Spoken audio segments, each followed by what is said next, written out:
ഖിയാമെന്നുള്ള എല്ലാവർക്കും ഒരു അവസ്ഥയല്ല. അവിടെ രണ്ട് ചിത്രങ്ങളുണ്ട്. ഉസ്ലിഫത്തിൽ ജന്നത്തുലിൽ മുത്തഖീൻ, നല്ല കേട്ടോളി, കുറച്ചേ ഉള്ളൂ. മുത്തഖീങ്ങളിലേക്ക് നരകം, സ്വർഗം അവിടെ അടുപ്പിക്കപ്പെടും. ഗൈറ ബഈദ്, മറ്റേ നേരെ അടുത്തേക്കാരും.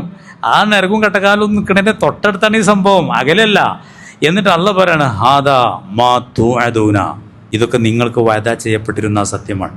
നിങ്ങൾ ഇങ്ങനെയൊക്കെ കുറച്ചൊക്കെ ദുനിയാവിലൊക്കെ കുറച്ച് ദേഹേച്ഛകളൊക്കെ നിയന്ത്രിച്ച് സിനിമയിൽ അഭിനയിച്ചില്ല, കാണാൻ പോയില്ല, അള്ളാഹിനെ പേടിച്ച് ജീവിച്ചില്ലേ, അതിനൊക്കെ ഉണ്ട് എന്ന് പറഞ്ഞ പ്രതിഫലം പറഞ്ഞിരുന്നല്ലോ, ഒരു വഅദ ഉണ്ടായിരുന്നല്ലോ. അതാണ് ഇത്. ആർക്ക്? ലികുല്ലി അവ്വാബ്, അള്ളാഹുലേക്ക് മടങ്ങുന്ന, ഹഫീൽ, അള്ളാഹിനെ നല്ലോണം സൂക്ഷിക്കുന്ന, മൻ ഖശിയർ റഹ്മാന ബിൽ ഗൈബ്, ഗൈബിൽ വെച്ച് അള്ളാഹിനെ പേടിച്ച ആളുകൾ. റഹ്മാനായ റബ്ബിനെ കാണാതെ, ഗൈബ് കാണാതെ പേടിച്ചു. സിനിമ കാണാൻ പോയില്ല. സിനിമനെ പറ്റി അത് ഈമാനെതിരാണ്, അത് ഈമാൻ തകർക്കണ സംഗതി എന്ന് പറഞ്ഞ പേരിൽ പ്രതിഷേധം ഉണ്ടായില്ല. മുനീബായ കൽബുമായിട്ട് വന്നു, അള്ളാഹിലേക്ക് മടക്കമുള്ള ഹൃദയവുമായിട്ടാണ് അവൻ വന്നത്.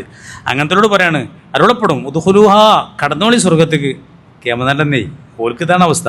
ഉദ്ഖുലൂഹാ ബിസലാം, സലാമോടുകൂടെ കടന്നോളി. ദാലിക യൗമുൽ ഖുലൂദ്, ഖുലൂദിൻ്റെ സുദിനമാണ്. ഖുലൂദ് വെച്ചാൽ നിത്യവാസം. ഇനി ആ സ്വർഗം ശാശ്വതമാണ്.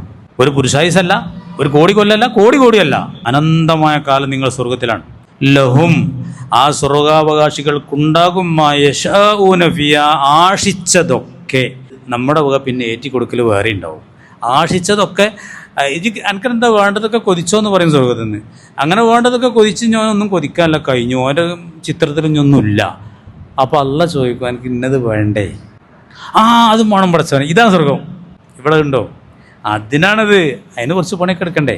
ഇവിടെ ഇങ്ങനെ വായും ചെയ്യുമ്പോയിട്ടും നടക്കണം, എല്ലാ വിനോദങ്ങളും ദേഹേച്ഛകളായിട്ടും നടക്കണം, പിന്നെ അവിടെ അതും കൂടി വേണമെന്നാ നടക്കുമോ? ഇവിടെ കുറേ കൊതികളും പൂതികളും മാറ്റി വെക്കുമ്പോഴാണ് അവിടെ അത് ഉണ്ടാകുക. ഏതാണ് ബുദ്ധി? നിങ്ങൾ പറഞ്ഞോളൂ. ഇപ്പം ഇന്നത്തെ ദുരന്തം കണ്ടില്ലേ?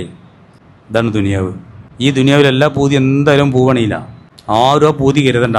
ഇപ്പം ആ ദുരന്തത്തിൽപ്പെട്ട മോമിനിങ്ങൾക്കൊക്കെ അല്ലാഹു തആല മഗ്ഫിറത്തും മർഹമത്തും നൽകട്ടെ. ദുരന്തങ്ങളിൽ നിന്ന് നമ്മളെ അയലുകാരൊക്കെ അല്ലാഹു തആല കാത്ത് രക്ഷിക്കുമാറാകട്ടെ.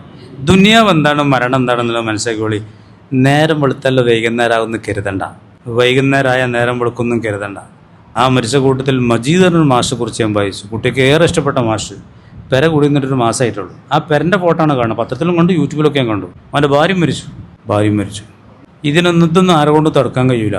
എന്നാൽ അതൊന്നും ഒരു പ്രശ്നമില്ല. മോമിനിങ്ങൾ കൈലാറ് ഹൈറല്ലേ ആ മരണത്തോടു കൂടെ കിട്ടാൻ പോകുന്നത്. അതിന് ഒരുങ്ങി നിൽക്കണം, എപ്പോഴും റെഡി നിൽക്കണം. ഈ പറഞ്ഞതൊക്കെ ആ മരണത്തോടു കൂടെ കാണും.